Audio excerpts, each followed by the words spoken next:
On this special 3-part series of The Significance, we're sitting down with two extraordinary voices, Victoria Laurie and Karissa Eve, women whose work bridges the seen and unseen and reminds us that intuition is not imagined, it's remembered. We journey deeper into the language of energy, spirit, and the quiet knowing that lives within us all. This is part 2 of A Significant Summit.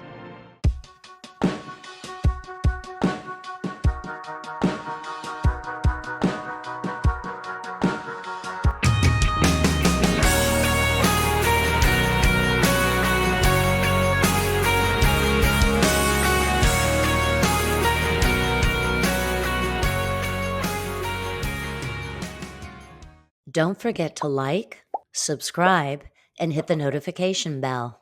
The Significance with Tyler and Signy starts now.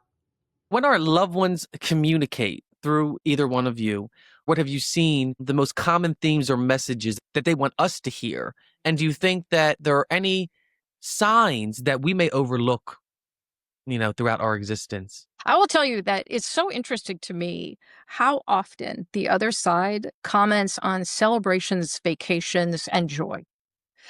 They hook into when we're living our life. And I think the biggest sort of aha moment that I had was that I was reading for someone very, very successful, financially very successful. And all his father wanted to talk about was the coming vacation that they were going to go on. I love that. He did not. He was like, yeah, great job graduating, with your master's. I'm really proud of how hard you work for your family. Yeah. But your status, your title, I'm really thrilled that we're all going to Hawaii. And they do go with us on vacation. That's the other thing is like they always show me the same suitcase with all the stickers on it. They can't wait to come with us on whatever cruise or vacation that we're going to go on. So they hook into those moments of joy. And I believe that it's an effort to remind us that that's where life is lived. And a lot of the memories that they'll bring up to prove that it's them will be from moments of joy. Remember your third birthday when That's you drove your beautiful. tricycle into the pond? So for me, their message is just to reaffirm that life isn't what you do in your job.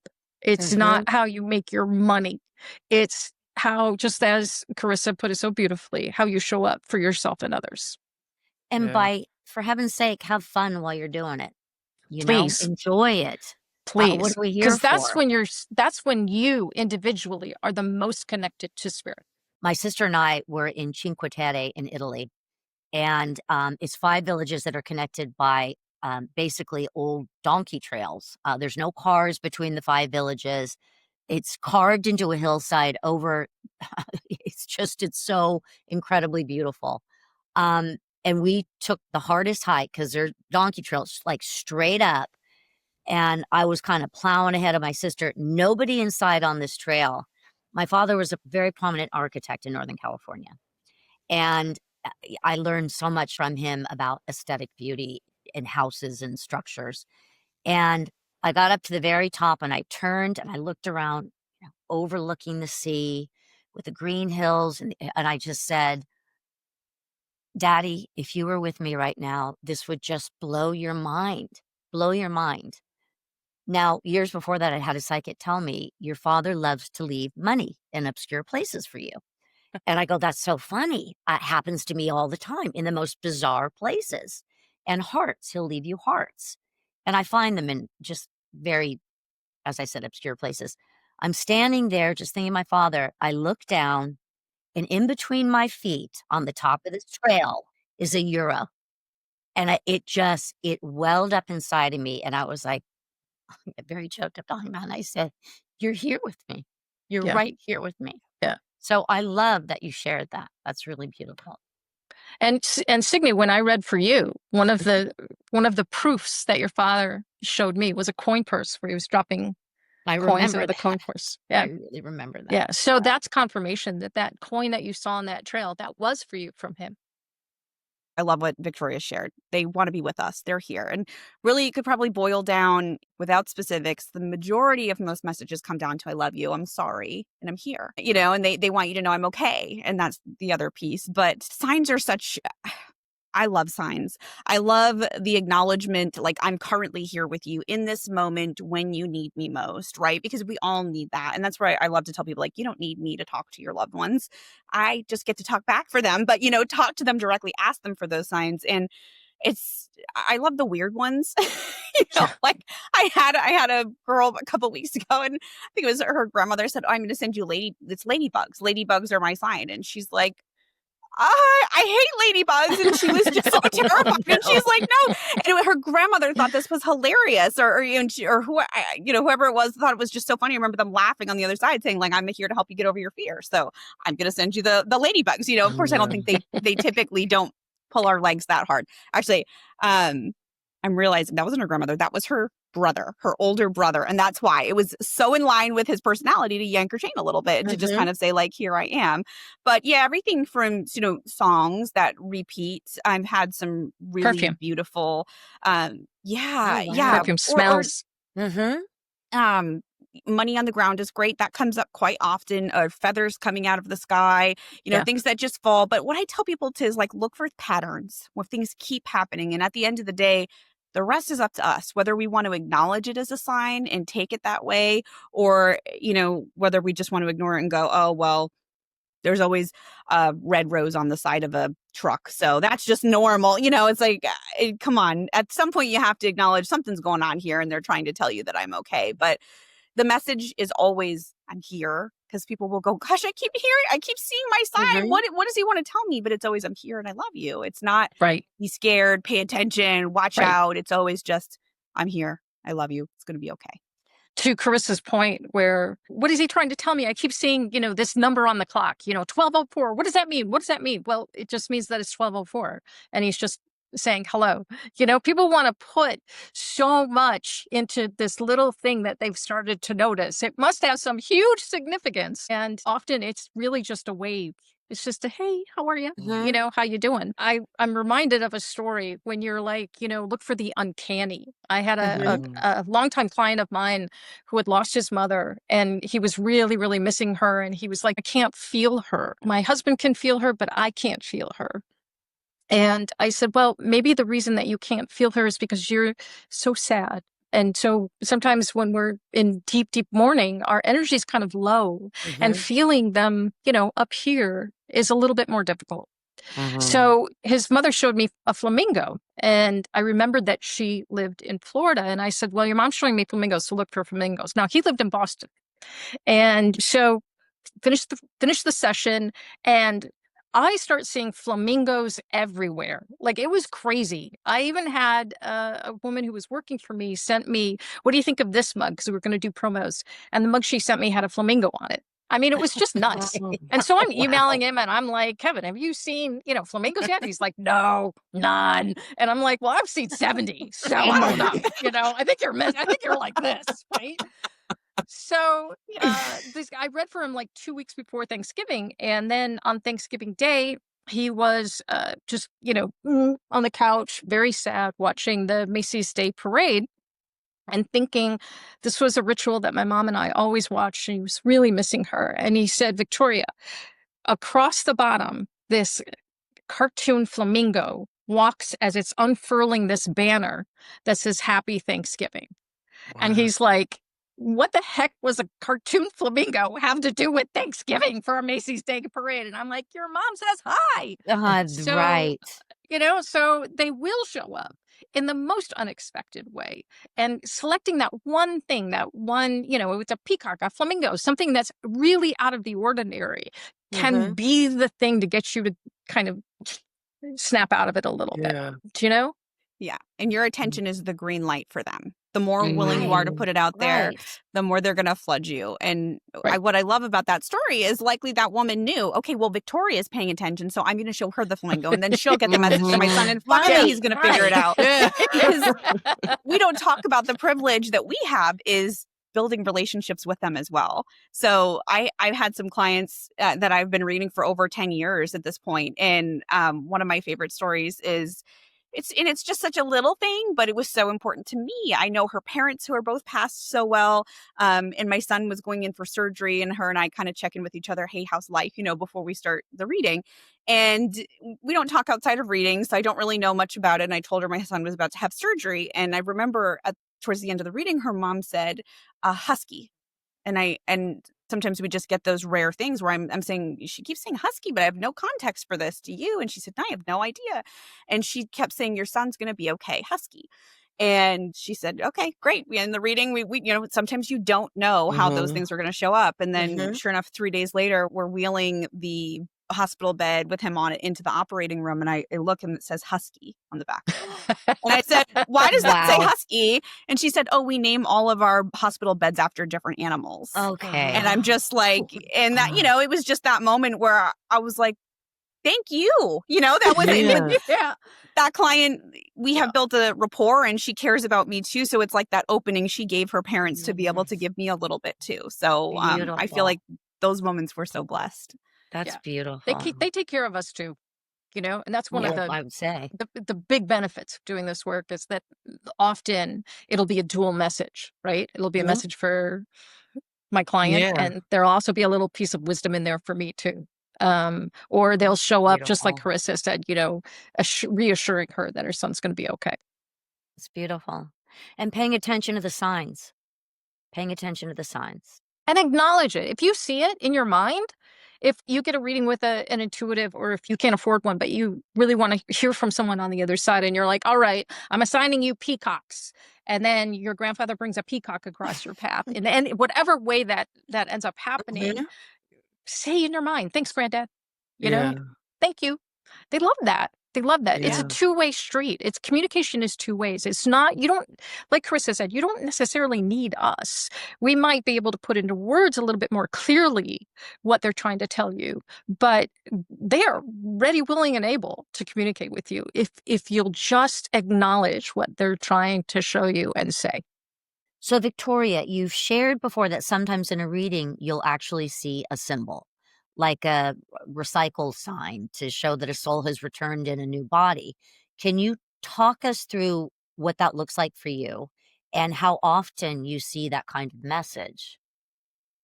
So it does look like a recycle sign. And, I'm thinking of a specific reading where I was reading for a gentleman who has become a returning client. I've been reading for him now for a couple of years, and he is just a lovely man. Our first session together was very powerful because his mother came through, and she was incredibly strong and loving. And he attested that she was the best mother in the world. He absolutely adored her, and she adored him. She had 5 sons. The first one, born, lived a very short period of time and then passed away. And she blamed herself because she had fallen when she was pregnant. And so the child was stillborn. And so for the rest of her life, she blamed herself for the death of that child. And he had asked me, did my mom ever get over that guilt? And I said, well, of course she did. And as it turns out, and she showed me a recycle sign, and she pointed to his brother and then indicated down one. And it was clear to me that she meant that her son had her son. So she showed me in my mind my nephew, Matt, and she showed me Matt's face. And I said, I believe that your brother and his wife had your brother that crossed over at a very young age. I said, is his name Matthew? And he went, because his nephew's son's name is Matthew.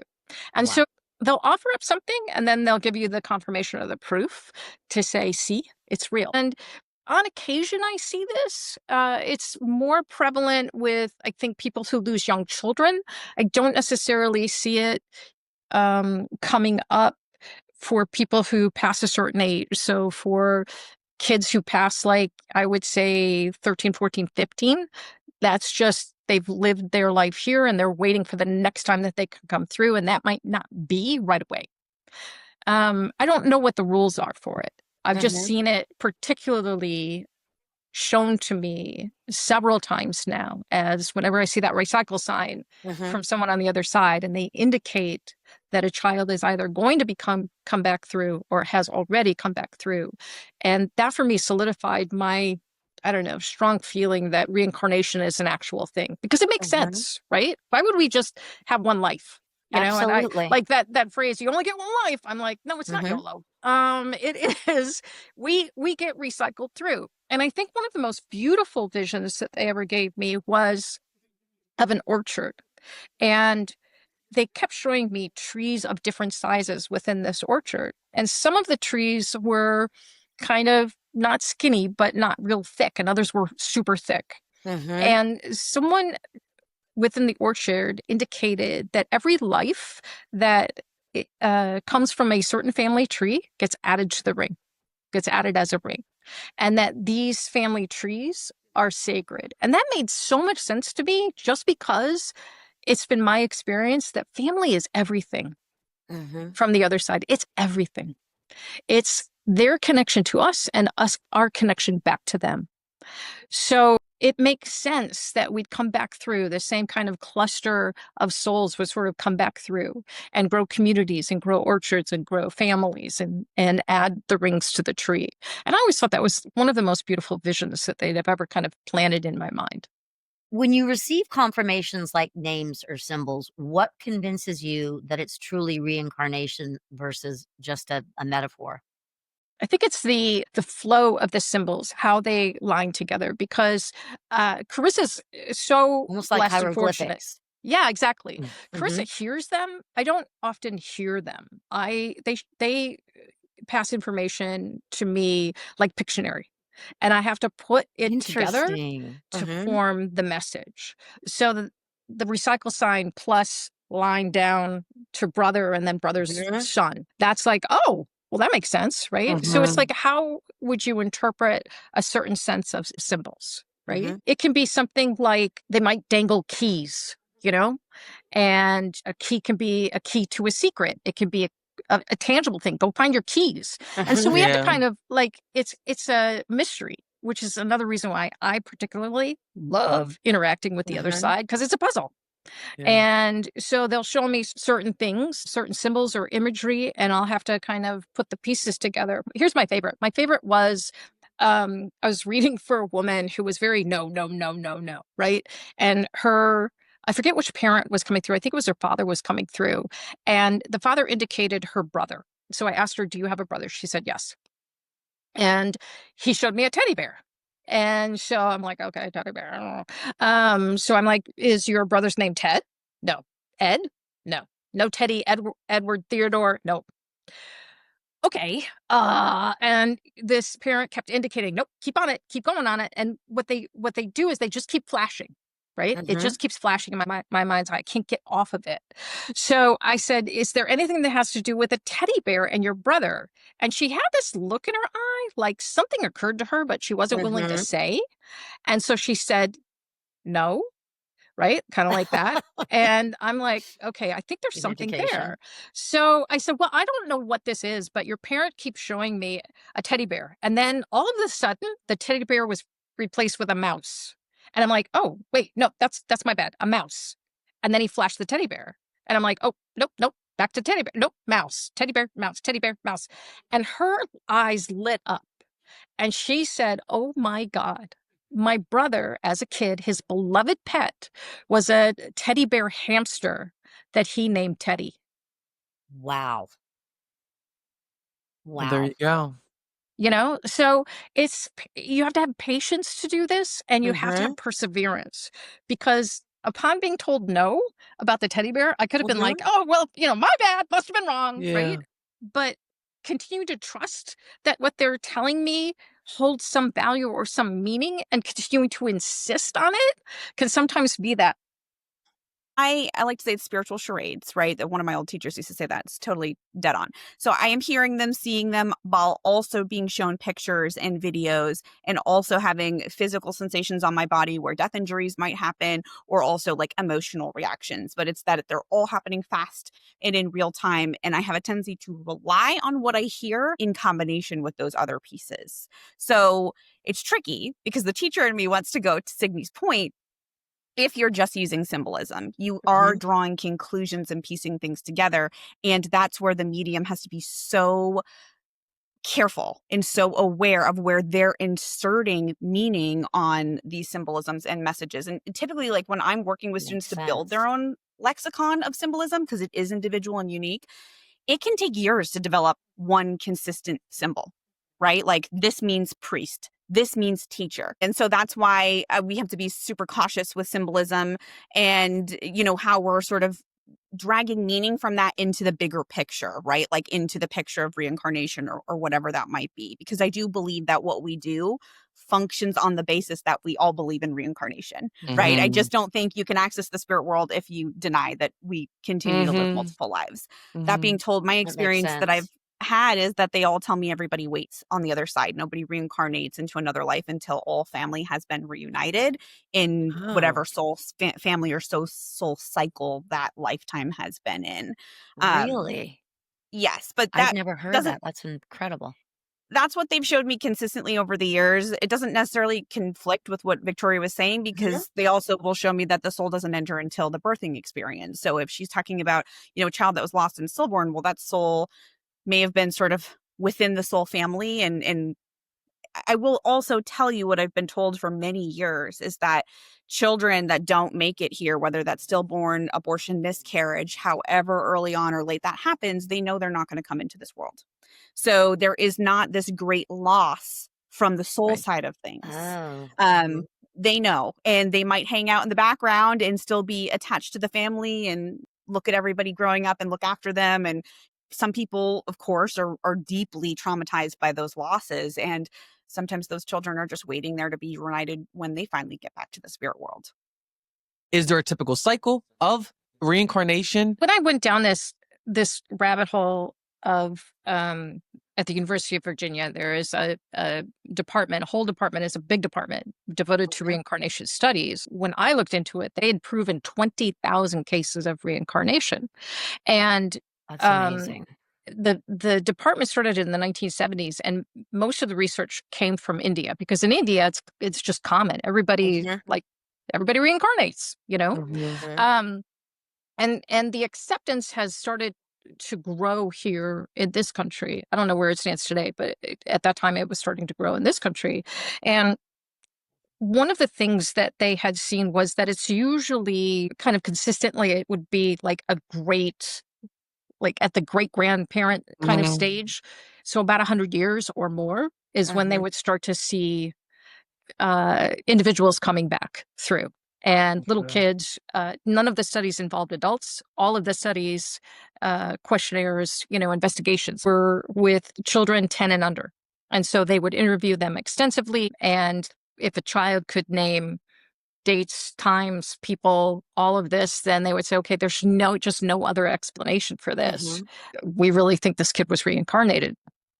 To the point that in some individual cases, which I've found so absolutely fascinating, is that a wound that had been a mortal wound for someone here could show up as a birthmark. There was one photograph I saw with a kid who had a birthmark of what really genuinely looked like a braided rope. And this child claimed that they had been hung in a past life. I was just like jaw-droppingly astonishing that this kid had a red birthmark across half of his neck that looked like a braided rope. I mean, it really did look like a braided rope. So, or, you know, if child claimed that they'd been shot, maybe there's a birthmark over their heart, or it's just a really, really fascinating deep dive down a rabbit hole. And I recommend if you're interested in reincarnation, it's just interesting to see the evidence and the conclusions that they draw. And then, you know, you can make your mind up for yourself.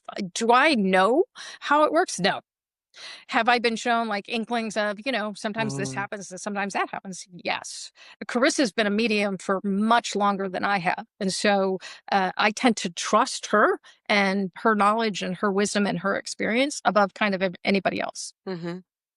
Well, and we don't know, I mean, just to your point, we don't know what those exact time frames are, right? We don't Right. know if it's like you have to hit this. It's just I am consistently told we wait to be reunited. That being said, they make it very clear to me that time is not linear, Right. right? We know Mhm. that time's not linear, and so they perceive and process and participate in time different than we do. And I do believe metaphysics will eventually catch up, but we're Mhm. not there yet. And so Right. we have such a limited understanding of what that's like. But I do have a child that had past life memories when he was very young. And so living that, I mean, of course, I watched the documentaries and I'm very familiar with what Victoria's talking about, but experiencing it firsthand was really I bet. disturbing almost at certain places. Yeah, yeah. And it's funny because my mom said I had the same thing when I was a kid. She said she said, I remember you were 2, we walked into a Victorian home and you pointed to the vents between the floors that they used to use to pass things. And she said, you said, gets hot, mama, don't touch.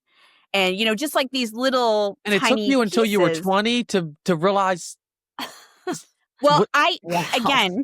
I had, she used to go out at night. It was normal. She was shuffling cards through half my childhood memories, her tarot cards. So she would go out on the town and I'd be like 13 and she'd come home and say, close your eyes and tell me where I was last night. And I remember saying coffee shops and limousines. And she said, I was sitting having cappuccino at 11 p.m. and there were limos that went in a line. And I said, oh, Karissa would love to see this. So I was doing things that I didn't know what they were.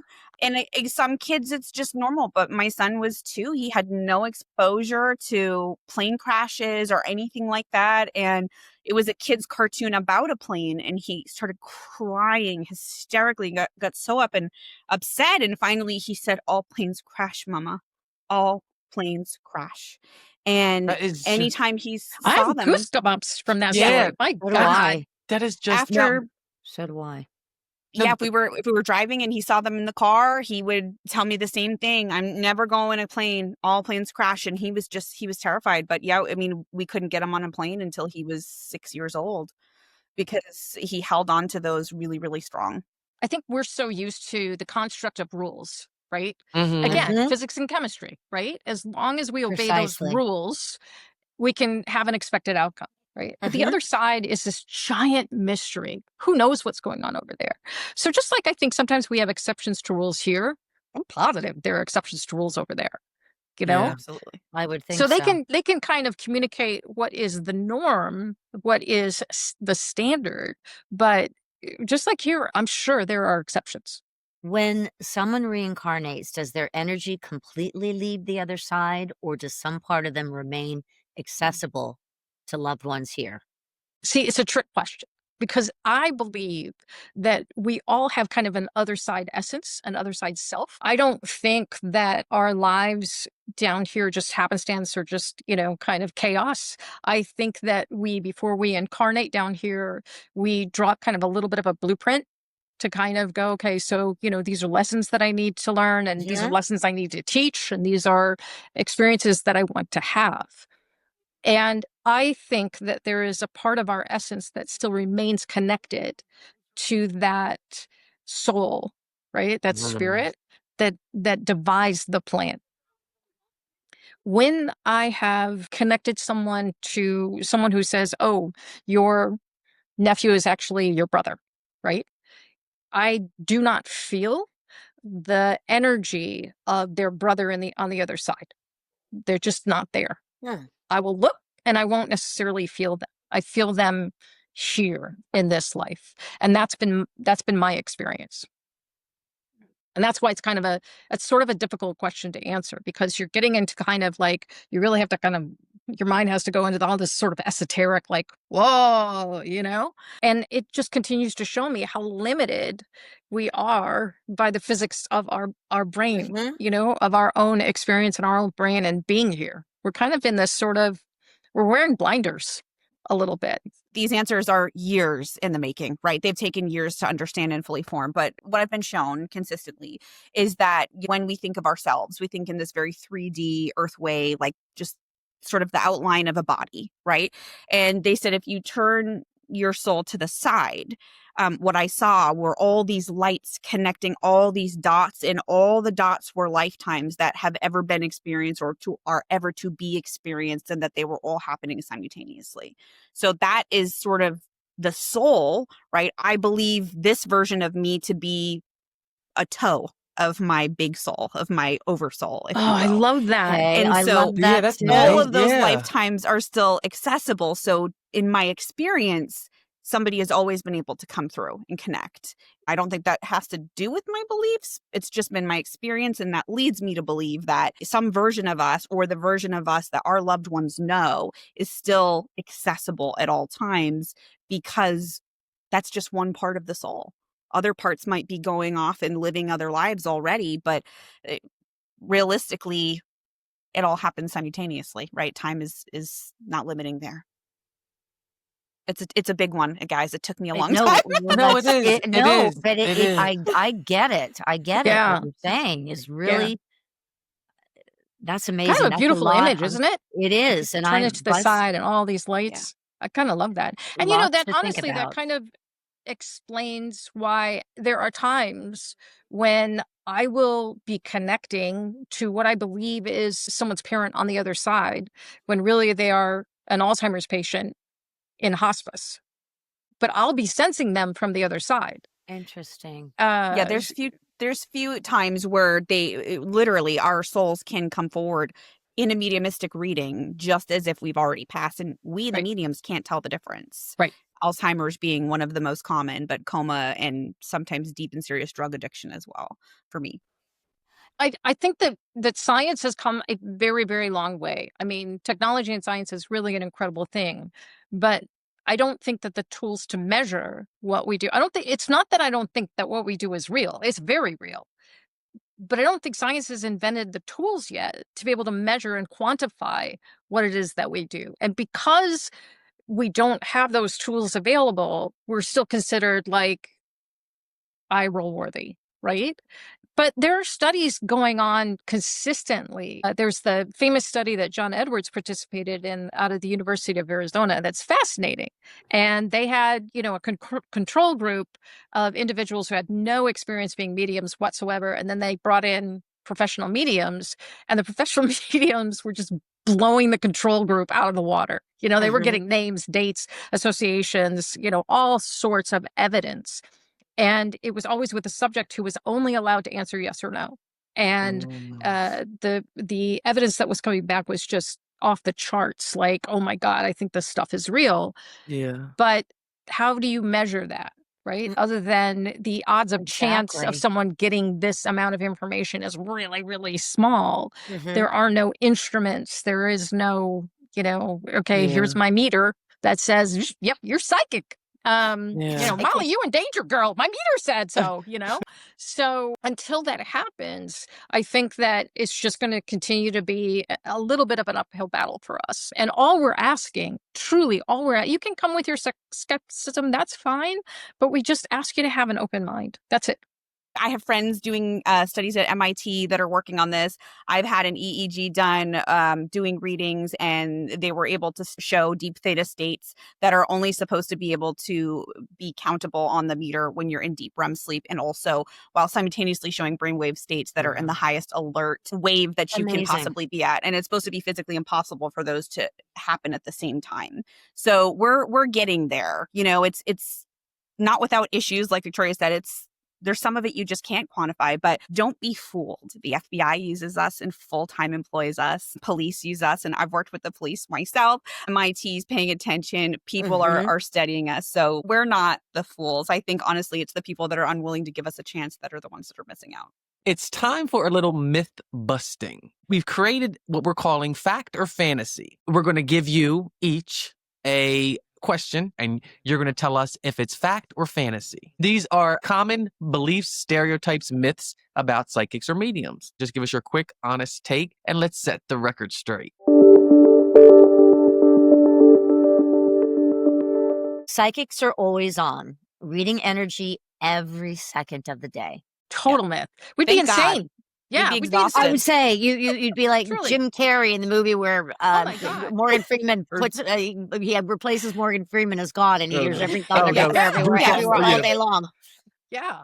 No, if Yep. I couldn't turn it off, there's no way I would be able to, I wouldn't do this work. Agreed. If there I can wasn't an only off switch, I'd be like, imagine. y'all are on your own. I'm not famous by any measure, but Signy, I'm sure you've had this where people are like, yeah, I Googled you, right? People who you think are meeting you for the first time are like, yeah, I Googled you, right? And it just is so, it's always caught me like completely off guard and been so creepy that I refuse, if I'm headed out for a date or meeting someone new for the first time, I refuse to Google them. In that same vein, I refuse to turn my on switch until I built some trust between us. And then I always ask permission. But I can spot a liar pants on fire from 10 blocks away. Psychics can predict the future with absolute certainty. Fact or fantasy? Total fantasy. Yeah.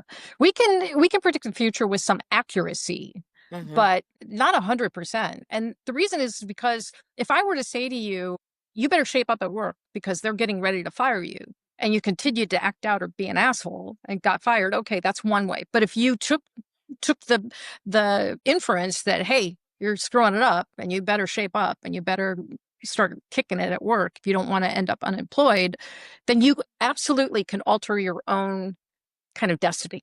And that for me is why it's worth getting a reading, because I want to know where the opportunities are and where the pitfalls are. It doesn't mean that I'm going to be able to see everything coming at you. I mean, I had someone come at me because I didn't predict back in 2020 that she would get cancer.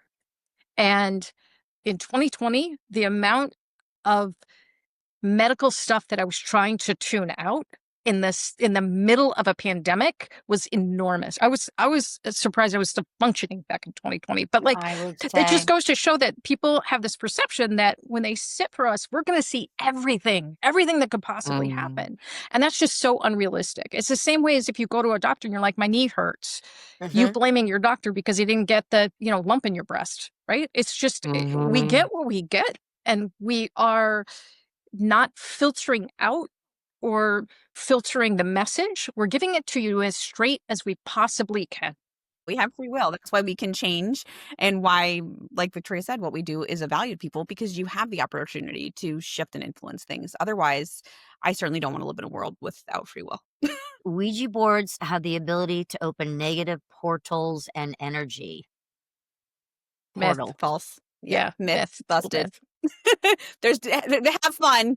My kids got a Ouija board when they were 3 or 4 for fun. They can't do any harm. They're just a good time. Go for it. I think that you can open yourself up to playful spirits who can sometimes get a little bit of energy from your own fear. And so, it's kind of like, hey, watch, I'm going to put, Satan, ha, when the person's like, right? I think that you can open up yourself to kind of that playful energy, but is there any malevolence behind it or evil behind it? No, that's our own impressions, and our own energy can go into that board too. If you expect a negative outcome, that's what you're going to get. Yeah, 100%. People are moving their fingers when they think they're not to run or, whatever it might be. Get out. Leave. The call is coming from inside the house. Exactly.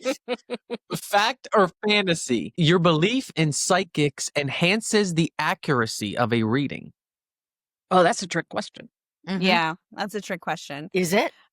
Yeah. I don't think you have to. Yeah, because I think your willingness enhances the quality and accuracy. Correct. If you're willing to participate versus if, just like anything else, if I walked into a doctor and was like, I'm not going to answer anything closed off, that doctor's not going to be able to serve me in any way, shape, or form. So in my eyes, it's the same. Right.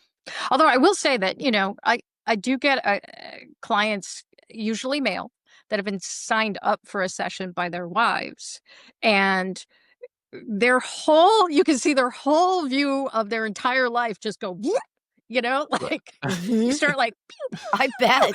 Those are my favorite readings, when someone's just like dizzy, walking off dizzy, like, I don't know what just happened, but that was freaking out, Yeah, and sometimes you have to stay an extra minute because you're like, are you going to be okay? Do you know where you are? You know? Can I make you a cup of tea? Yeah. Those are Totally. very Pass you gratifying the for us. tissues. That's our entertainment. You know? It totally is. Yeah. That's great. Psychics can win the lottery. Oh, I have a story. I was going to say, I don't know any. I certainly hope I'm not out of that group of people. I was going to say, would I be Exactly. sitting here? Exactly. Okay, so I have 2 lottery stories. The first lottery story is before I was reading people kind of full time, I was a supervisor at a call center. And there was one guy who was deeply in debt, period, but deeply in debt, in student loan debt. And instead of making his minimum payments, he would just buy lottery tickets. And because he was convinced if he bought enough lottery tickets, consistently Eventually. using the money from what would have gone to his payments, right, that he eventually would hit it. And so I flippantly walked by and was like, oh, you want help winning the lotto? Here are the numbers. Boom, boom, boom, boom, boom. Right. So I went off and had a good laugh about it. And several days later, he came up to me with like a bucket of lottery tickets. And he was like, pick the winning ticket. He goes, all of your numbers hit, but some were juxtaposed. So instead of 92, it was 29. Instead of 16, it was 61. But all of them hit. Just off, right? My second lottery story, and I'm to this day kicking myself. This was, back in 2000. So 25 years ago, I was in my condo and it was pouring rain outside, like pouring rain. It was a deluge. Noah was building his ark. And I had this feeling like, go get yourself a lottery ticket. Now I don't play the lotto. I can't be bothered. It's good money. Why would I spend good money, right, on a chance thing, right? So I had this feeling like, go play the lotto. I'm like, no, it's raining outside. I'm not go play no, I'm not doing it. Go play like all day. And I just ignored it. And several days later, a $250,000 ticket hit at the place across the street where I would have gone to pick up a ticket. And I'm like, that was my one shot. Would be upset. That was my one shot, and I blew it. I would be upset. I would be upset. Wow. Maybe it was just you were doubling or nothing. You say we're asking psychics can win the lottery, and you guys are saying myth, but well, no, it can happen. It's just not that we can pull these numbers necessarily for everybody. So please don't sign up for a session and ask me what the winning lottery number. I will just laugh at you. Yeah. Disclaimer. And laugh at disclaimer's running at the bottom of the screen right now. Exactly. Yes, absolutely. A little flamingo pulling a banner across. Yeah, exactly. Yes. That's a great story. But I did have a grandfather who was psychic, and he would go to the casino and hit big. You're talking tens of thousands all the time. There's your story. I mean, yeah. It was just his one thing. Like, he never played the lottery. He just would go to the casino. It got to the point where he was winning so much they were getting suspicious. He used to drive all the way from New England down to Atlantic City. Wow. Go to Vegas here and there. And, he wasn't cheating. He just intuitively, and he would play, he'd play craps, and he'd play all these other games that statistically you're not supposed to win as much as he did. But to this day, he did not pass that down. And I'm still begging for a little bit of luck, and it never happens for me. I'm on it. Right. Psychics know your every private thought. God, no. Can you imagine, Karissa? Can you imagine? I've seen some things people didn't want me to see. It would definitely tell you that. I but bet. Certainly not all of them. The worst is like if you're picking up on like frisky energy between a couple, right? And you're like intuitive, you're like, I need to avert my eyes, Literally. Yeah. Oh, wow. It gets, a little awkward in that moment. But no, we're not mind readers. We're not mentalists. I'm not. Yeah. And thank God. I don't want to know what's going on in people's deep, dark, private thoughts. Yeah. No, thank you. I've had enough moments in my personal life where I remember this was a few years ago. I was trying on dresses for my husband for like an event, and I tried one on, and I just said, and he said, what? And I said, you just thought that looks like a muumuu. And he was like, don't ever do that again to me, And I was like, I didn't mean to, but I heard the thought, like he said it out loud. And I was just like, that's so hurtful. Like, I don't want to know what you think. The most important thing is, did he admit If it He was did. He's a oh, good boy. Yeah, he's a good okay. man. I He I admitted he couldn't get out of it. He's terrified of me in that way. Absolutely. He's never tried to lie. I love it. I had that happen to me actually in with a very serious relationship. And it was in its, its onset, and we were sleeping over for the first time, and it was just that, sleeping over. We lay down in bed together, and it's as if somebody put their hand on my forehead, and I saw it so clearly. It was like a film, mini film in my head, and I sat bolt upright and I said, "You were not at all helping a friend last Friday night. You were with another woman and you lied to me, and now you need to get the hell out of my apartment." This was in New York City. He looked like a deer in the headlight. He went white. He goes, "How the hell do you know that?" He goes, "You're a witch. I'm not kidding. You are a witch," as he's trying to get his thing. Yeah. And it broke my heart, but it was so clear. Yeah. It was like I knew it like I knew it like I knew it. Yeah. Yep. Well, We have our especially our women's intuition. That's no Mhm. joke, right? We have Oh, those yeah. moments. Oh, but I There's even times described her, how she looked. good for you. That's what But but there's times that you were saying. there's times where it does, like kind of we talked about, right? I work really hard to shut that button off, but there's times where it has crossed over. And specifically, those have been if a male has just one time it was dropping change in my hand, another was shaking my hand. If they have physically assaulted or sexually hurt a woman, I know immediately. Oh, heck. It When I was flashes right in front of my Yeah. eyes. Wow. I was working in a restaurant when I was 18, and a guy walked by me, and he literally just walked by me, and I turned, and out of my mouth I said, "Oh my God, he's gonna kill her." And he whipped around and looked at me and then Oh. fled without paying. He Whoa. fled. Yeah. I had no idea who he was. I had no idea where he Yeah. came from. I had no idea who she was. I'm hoping that was kind of spirit nudging me, like, say it out loud so we get scared Yeah, enough yeah, that Exactly. someone knows and he won't go home and Yes. do this. Yes. But like, I never forgot that because it was an involuntary kind of expulsion Mhm. of Yes. that accusation.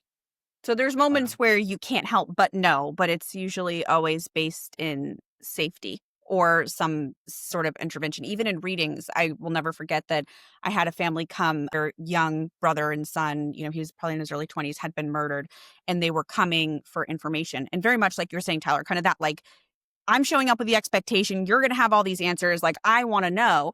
And unfortunately, like, the man, he came through beautifully with all these great messages, and he was started to give me information. And then he said, "Stop," to me. And I was like, "I don't know what's going on. I got this family here." And he said, "If you give them any more information, my brother's going to murder him himself. You almost told them who it is. They know this person. He will retaliate. And I don't Oh want my my brother to God. spend the rest of his life in jail." Oh And it was at my. that moment where I had to just cut it out and say, and I knew. I mean, I have goosebumps now. I knew that was exactly what they came looking for, but I didn't know in the moment. I didn't know until the other Oh my person in spirit gosh. told me. That must be, that's what I'm saying, what you both go through. Yeah. Your emotional, physical beings. Yeah. That just has to be so difficult at times. Just There's been traumas. traumatic.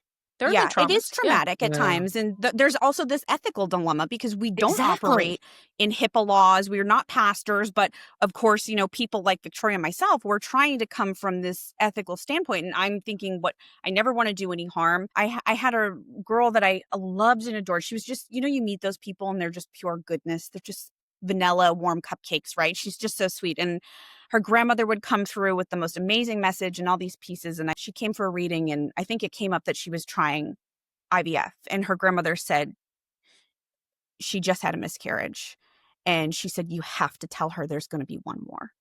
And I said, "Why?" Here I'm arguing with spirit and going, "That's not my job. Why would I tell someone that's going to make her scared?" And she said, "If you tell her the third pregnancy is the one, it's just one more miscarriage. If she knows, she'll continue and it'll be okay." And I think I wrestled with that, but I told her, and she's got 5 kids, I think now. And it did happen. She did have one more miscarriage after that, but the third pregnancy. And after that, she was good. As uncomfortable as it is for me to say it and for them to receive it, there is a reason that they signed up for a session, that they came here and they're sitting in front of me at this moment and communicated. I tell them now if it's a dilemma and I say, I really don't want to say this, but they're encouraging me to share. Are you okay? And I told her that ahead of time. And of course, she wanted to know. And she told me that she was able to handle that miscarriage with grace and be able to understand it was just part of the plan instead of being a devastating stopping point for her in her journey. So, like you said, I have to trust that they do know better than us. Well, I think that answers the next myth that psychics are human lie detectors. I think humans in general are human lie detectors. We know when someone's lying to us. Another thing we have in common is we're both autistic. I'm sorry, Chris, I just outed No, you, I'm but absolutely we're both you're autistic, happy to. right? And Yes. so we grew up Amazing. needing to pay attention to the way people behaved, not Mhm. just what they said, because what they said often was confusing when their body did not match, and intuitively Exactly. when their energy did not match what was coming out of their mouth. So in some ways that's an autistic trait, and in other ways it's an intuitive trait. But I truly think that most people know when they're being bullshitted. Not to out you now too, Victoria, but we both had really traumatic childhoods. And so we had really traumatic childhoods. We're both autistic and we both have these natural intuitive abilities. So that combination of being able to learn hypervigilance, being able to pay attention and clearly see people's intentions behind what they're functionally telling you or actually doing is what makes us such good mediums, truly. The last factor fantasy. You can't develop psychic ability. You're either born with it or you're not. Factor fantasy. Fantasy. I teach all the time. Yeah, me too. I want, it's Victoria too. We both teach all different levels too. So people that are beginners, people that are rising through the ranks, anybody can learn to fine tune those muscles and play basketball better. I love that. That's a great analogy. That's really It's amazing. The conversation concludes next week in the final part of a significant summit.